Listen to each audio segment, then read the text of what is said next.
So you guys were I'm hearing a lot of you guys wanted a theme song shortened, so here we go. This girl reviews movies, games, and books. Sometimes she plays them. So does that, and when she does it with the cat, does that make her crazy? Does that make her crazy? Probably. So, it's shorter. There you go. Crazycatlady or Martha Butler does not own any trailers or pictures. I use them under fair educational for and entertainment purpose. Blade. It's like it's all they did. Well, those years ago. See? No, I don't want to do any more of it. Hi everyone, Martha here. So this is one of DreamWorks' first movies because it's the one of the few ones they made that has hand drawn. They made like 4 hand drawn movies. They have this one, Sinbad, Spirit, and El Dorado. And one that was direct to DVD, which is the prequel to this one, but that one wasn't so really 5, but anyway, since I've been reading a lot of read 2 books of Egyptian mythology right now, I wanted to have a little, even though this ain't Egyptian mythology, but they do mention the gods in it. I wanted to watch a movie relatable that had to do with it and review it for you guys. And that is Prince of Egypt. And I usually watch this around Easter every year, even though it's not really what Easter is about. That's about Jesus. This doesn't even have Jesus in it because it's before he was born. So yeah, but I don't know. I like Moses. I like the Moses story. It's my favorite story in the Bible. So that's why I probably like this one so much. This is probably like the one that's easiest for me to understand. So it's my favorite version of it. And it's like the shortest one because I think like 10 Commandments is like really long. Because I think that one tells the whole entire story until they get the Promised Land. This one tells it all the way up to they get the 10 Commandments, basically. So,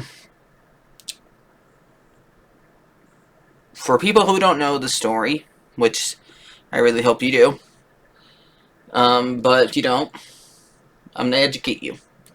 So, this story, Moses is one of the Hebrews that the Pharaoh was sent to kill because he enslaved them after Joseph brought down his family. And this is not the same as like Pharaoh that he helped when he was there. This is one of the Pharaoh's descendants. So far down that this guy doesn't even remember who Joseph was and stuff like that. And they came too many, and he decided to kill the kids because that's what he told Moses why he did it. And he thought that they were going to rise up against him because if they got him too many, why bother letting these guys enslave them if there's more of us, which is terrible. But the way I know they show this really well. Originally, this movie was supposed to be at Disney because Jeffrey Katzenberg, the one who made DreamWorks after he left Disney, wanted to be at Disney, but Disney didn't want to do it, probably because of this scene I'm about to talk about, because they don't want to show a scene where they literally kill babies. I mean, they do it the best way they can,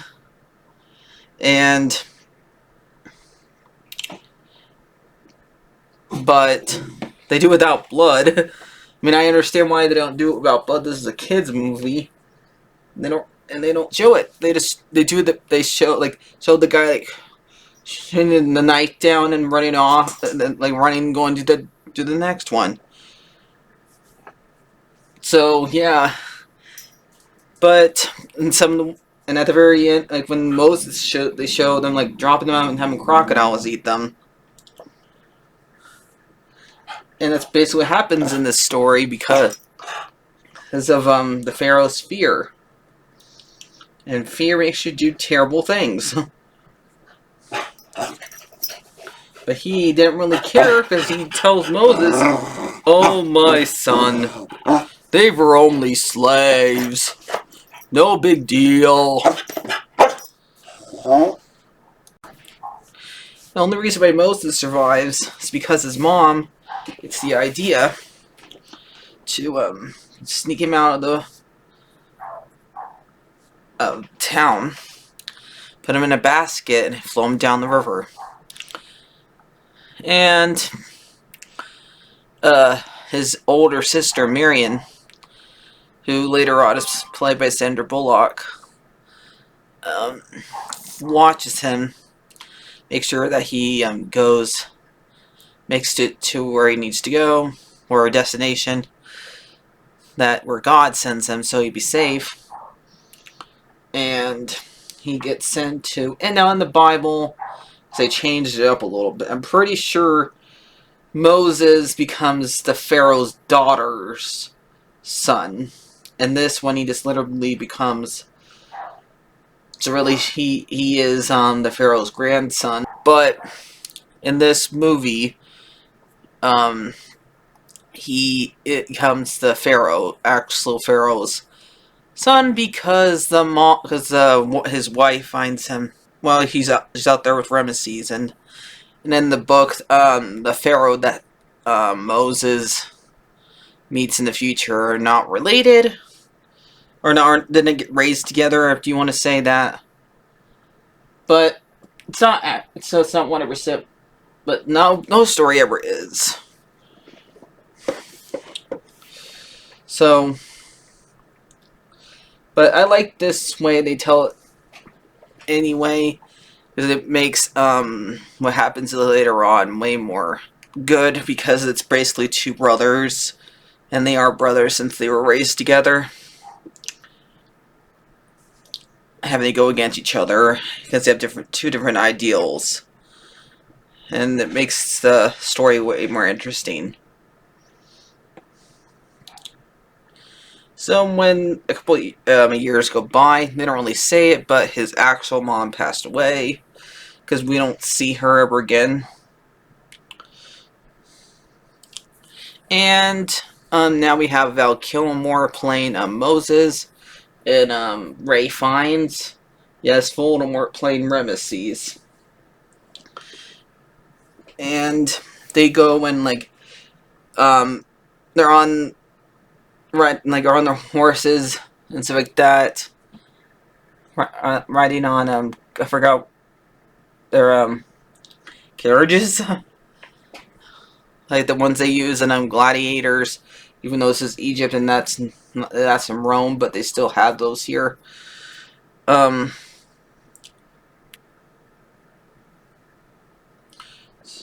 they go mess up one of the pyramids by taking off one of the person's noses, and making a lot of what holds the sand to make the pyramid stays the way it is go down, and they both get in trouble for it. And they end up, Ramesses going and being for a banquet where he gets named to be in charge of the pyramids, because Moses wanted him to have the opportunity to do stuff. And this is where we meet Moses' future wife. If I say any of these names wrong, I'm sorry. I'm not Hebrew, Egyptian, or because his wife's not from there. His wife's from a different place too. And one thing I do like about this is that everybody's skin tone does look different, as it proves that Even though if you live down in Africa or in the Middle East, I don't know where, because I don't know where she's from. They just say far, far away land, and that she was taken. And she's supposed to be like, become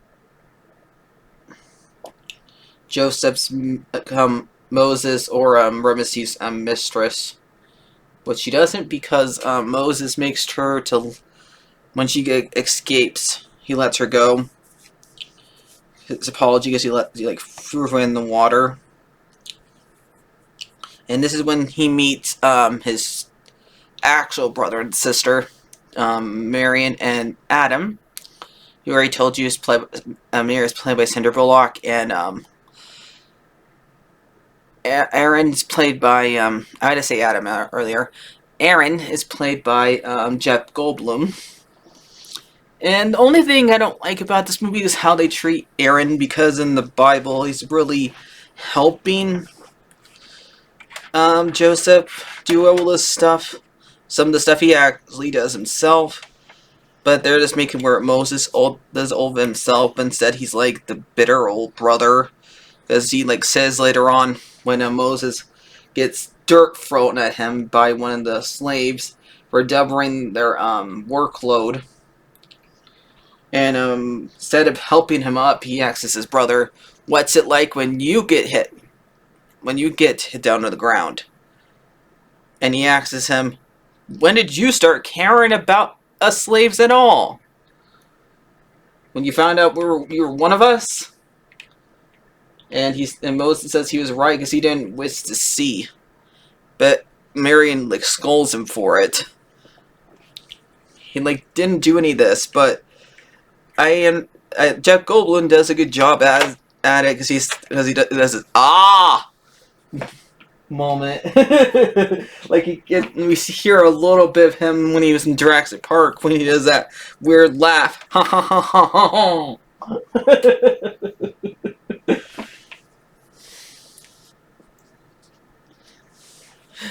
So,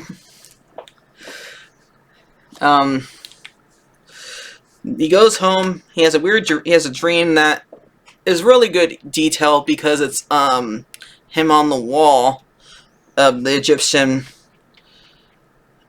Like, I guess they keep records. I heard like they no longer have the record of these guys even being here, which to me that makes sense because this is so long ago. Eventually, history disappears.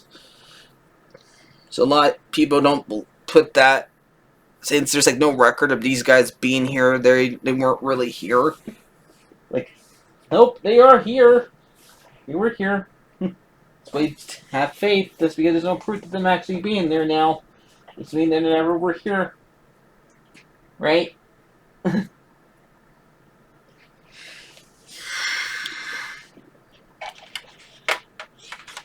So, yeah, I think they were there. So, he goes back there and finds out the truth, sees the painting of his dad. I don't get why he would do this. Pate. Because my best day of my life, when I killed a bunch of babies. Let's paint it on the wall. Oh, for my son, when my son wants to find out the truth, he just goes back there and look for it. I mean, that's to keep records, like I said, but the fact that it's actually there, because he doesn't really care. Because he tells him, "Oh, my son, they were only slaves." And I forgot to say, Patrick Stewart plays plays the Pharaoh, because after he finds out this, he doesn't no longer want to call the Pharaoh his dad. Because he even tells Ramesses when he leaves after he accidentally killed one of the guards. Because here he keeps on hearing an old man getting whipped, and nobody is doing anything, and he's just letting the guy hit him. So he goes and tries to stop him, but he pushes him off because they're like up there where they're like making the pyramids and the statues to the Egyptian gods and to the pharaohs, because the pharaohs are thought as gods, and they he pushes them. Accidentally like stops the guy from whipping. He pushes him off and he falls down and he kills him. And Moses decides to leave because he's probably going to get sentenced to death, but he doesn't want to hear any more of his people he actually realized was one of them get tortured and for all their lives, just like that man. That's just like the old man was. And Ramesses like follows him like, I can take care of that. Like, you literally can't take care of that. No matter what you say does not change the fact that he just killed a guy. Okay? You cannot just say you are innocent. He's innocent. You saw him. You heard him. You saw him do it. So Moses leaves and goes to where his future wife is, and he meets her sisters, who she saves from robbers, and he falls down a well, and this is when she gets to have his revenge on him. I think her name is Zira. Let's go sing. I'm going to get to it. And when she like pulls him out of the well, she like realizes who it is and lets him fall down as payback for when he landed in the water. But he gets out there eventually, and this part is the part where it should not be. This is like the most part's not for kids. This stupid joke. It's where these women watch him, his whole entire body, and he like says, "Wait, ladies, you have wasp me in everywhere." I'm like, wait, I was wrong. Yeah, that part was definitely for kids. And then his Zira dad comes in, who I think is played by Dave Glover, and he has a very small role because he's not in the movie very much.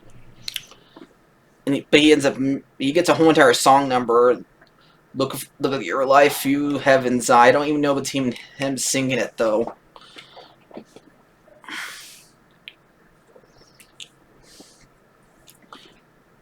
And I do like the music in here. My favorite song is not. I have not gone to the part where my favorite song happens yet. But that one's really good. Because it helps Moses realize what he thinks, because Moses thinks he has done nothing worthwhile. Because he's realized that he let all these people stay slaves when he could have stopped them. And now he's here, and now he's feeling sorry for himself when he realized he saved his Zipporah, that's his wife's name, saved her, and saved his other daughters. And he starts singing and make him feel better. And then those two eventually get married, and he's able to marry his own daughter because since he's a priest. And this couple years go by, and Moses ends up having a lamb which he helped deliver, lead him to where the burning bush is. And now Val Kilmer has talked to himself, because Val Kilmer also plays God in that moment. So yeah, and I think God picked to speak through like Moses' voice so he can like get Moses to trust him. And he like explains to Moses that he wants him to get his people free, and he would help him by having his power work through Moses. By having, and he also tells Moses to take off his sandals because you stand on holy ground. You're not going to get hurt. Um,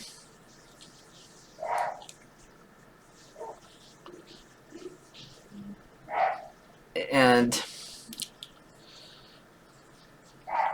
he gets to have it in the staff. One part, I do like this part.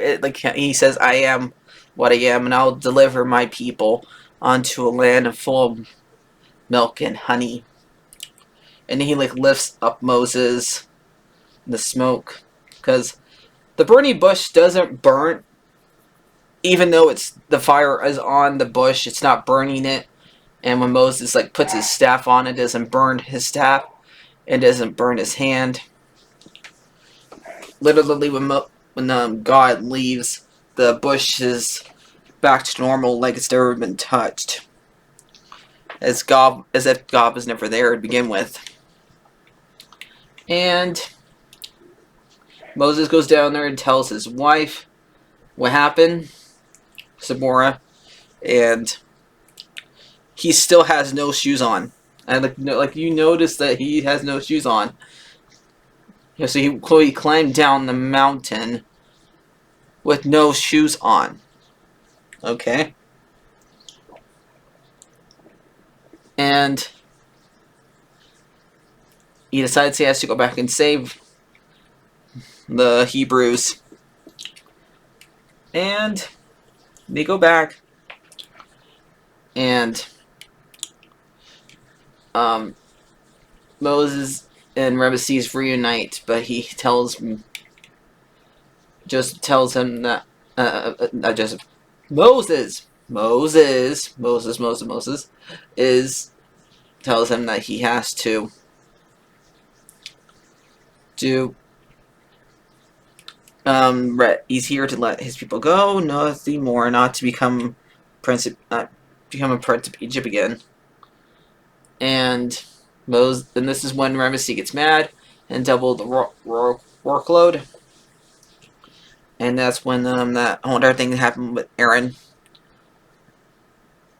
But we also have the snake scene in the villain song. You're playing with the big boys now, when the two magicians do the same thing that he does. Really, for this demonstration in the first plague, the two magicians are able to do the same exact thing that he did.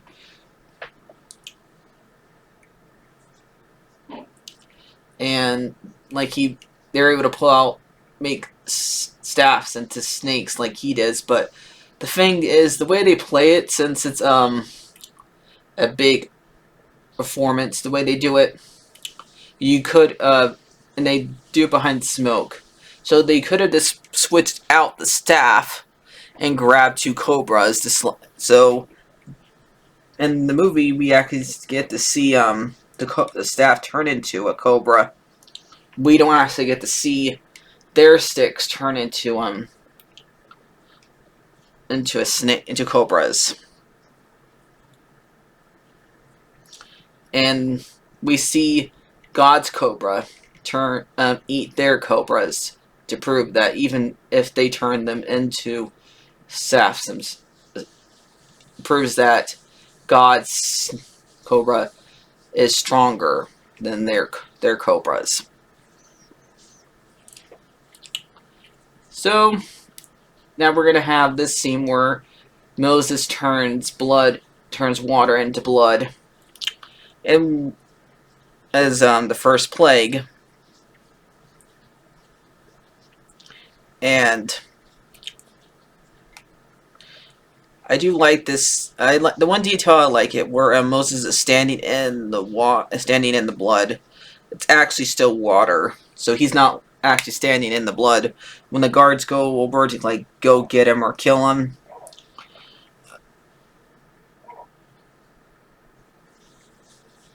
they're the ones standing in the blood. And then the magicians do the same exact thing. They're in Moses, didn't you see? They just did the same thing you did.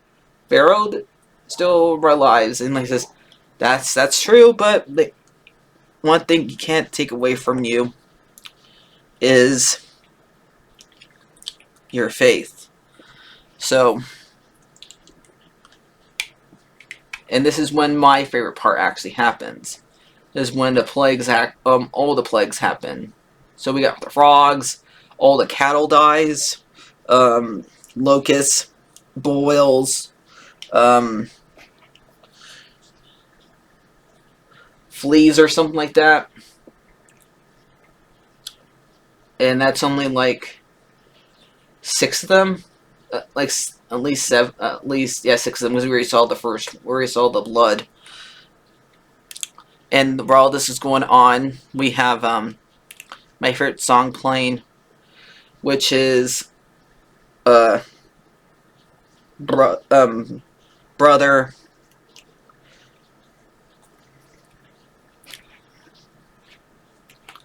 And Moses is like asking, I wish, even now, I wish I God chose another. Turn your foe on his behalf. It's the last thing that I wanted. And then we hear Ramesses' verse. I once called you brother. So yeah.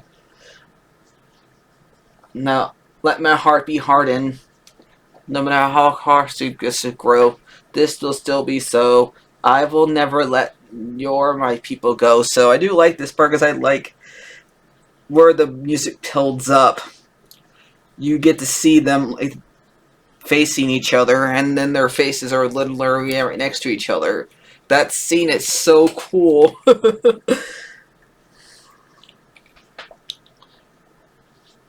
and I really wish they don't have time to actually let all the plagues happen because this is supposed to happen through time, and now the magicians are not able to either do the same or undo it because literally when the boils are on top of them, they're not able to get it off. So yeah.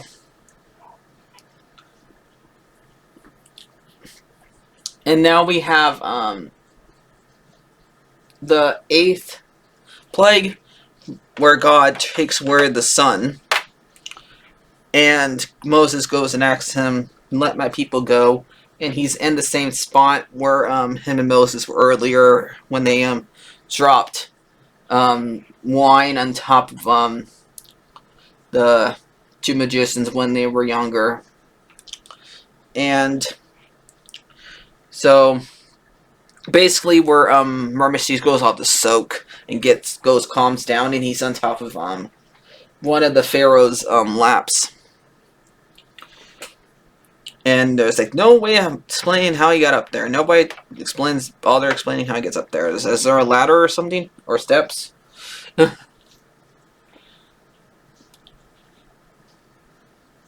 Anyway, so they talk about another time when they got each other in trouble, where they put the gods' heads on top of each other, and then like Ramesses like, you're always getting me into trouble. And he tells him, then you were always came right there to get me right out of it.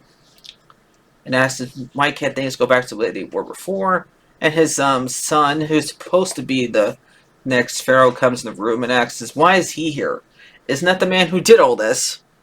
And he says, it is. And Ramesses asks why. Because these people should not be forced to be suffering like this. And he warns him, the worst plague is yet to come. The one that you don't want to happen, because what happens is the final plague is when God tells them to kill a lamb and plant it on their door. The blood's in their door. And don't and God won't enter your room. Because for tonight I will come on to a beach and kill all firstborns, but if I see the blood of the lamb on your door, I will not enter and take your son. Basically, I mean, rephrasing, but that's what basically happens. And we get to see God coming down. Well, I always say the angel of death, but this is really God coming down to kill these kids, which are kids. They are killing the firstborn when they're kids. It's kind of like basically like putting what happened to all the babies to Moses. So you have Egyptians know what the pre-Hebrews went through. So when they killed all their kids were killed during that one day, and because Ramesses ended up losing his son, and we do get to watch at least 3 kids die. So we get to see a kid that's literally going out to take out the trash or go get it pot, get killed, or die, or whatever. I'm gonna say die because I'm just gonna say die. And one die in their sleep, and then we see a candle get blown out, and we see his son, Ramesses' son, actually there dead on the table. And now that he's like mourning for his son, where people can go now. But once Moses leaves, because he tells him, leave me, because he was going to try to comfort him. But he just tells him to leave. And Moses walks off and starts crying, because now he blames himself for all, not just Ramesses' kid, for all these other kids dying. Because he thinks it's his fault, but it's not. It's Ramesses' fault. Now Ramesses wants revenge. So he's actually going to send his guards later on to go after them while they're trapped. Because they walk literally into the sea where they're trapped. Right next to the sea where they're trapped. But this part, I do like this song. This song is good. I had to actually sing this song back when I was in high school for choir. And this, we have Sabora and Marian sing this song, They Can Be Miracles When You Believe, and then we have this whole entire part where we have the Hebrew kids singing the same exact words in Hebrew or something like that. I don't know Hebrew, and I even had to sing the Hebrew lyrics, which, like, I was asked by the person I watched this with, like, how did you sing those words? I just did my best. And they get to the Red Sea or the Sea of the Dead. It's one of those ones. Dead Sea. And this is when the guards catch up to them. And they're going to try to kill them. But Ramesses wants revenge for what happened to his son. And God won't let him have it because he sends a bunch of fire around him to stop him. While Moses goes into the water and parts sea to enough for them to go by. And I do like how it still looks good. This computer animation, it still looks, I think it still holds up. Because how old this movie is now, because this movie was made back in 1998. So, but I think this still holds up. And Aaron's the first person to actually go out into the water. And this is actually the one time where Aaron acts like he is in the Bible, where he is in faith of his brother. But I think it's him because he finally learned to trust his brother. Because he actually grew up not loving his brother since what his brother did was to him. It was just another prince. He was just as bad as the Pharaoh, but he realized over time that he is not like the Pharaoh, since he just freed him. So he came out first to prove that he trusts him now. And later on, he did kind of put his hand on his shoulder, and as if he's saying it's sorry for him yelling at him earlier. So then they all go in the water. They all go across, and we see a whale go by, and that part's really cool.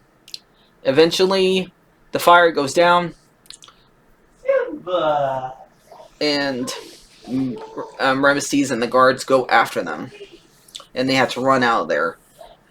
And then once it's just them and another and a Hebrew kid and Moses in there. Moses has to save the Hebrew kid, and the water starts to go down, and it kills all the guards, but it doesn't kill Ramesses because Ramesses lands on a rock, which that still should have still killed him. But it doesn't because we get to hear him yell Moses and him live with the fact that he couldn't get revenge. And Moses says goodbye, brother. So, and the movie ends with them getting the Ten Commandments. Now, I already told you who played every character. This came out in 1998, and it even says adapted from the book of the Exodus. The one we got Haynes Zibrunen doing the music, and one of the directors is Brenda Sherman, who will direct in the future Brave. So there's two other ones, but that's one of the ones that there's Steve Hinkerman and Simon Wells. So yeah, now they have this. Now even this one has its own like Broadway musical, but I haven't seen it yet.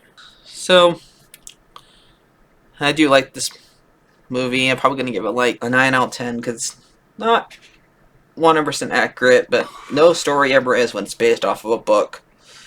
So I'll see you guys later. Like, favorite, and subscribe, and bye bye.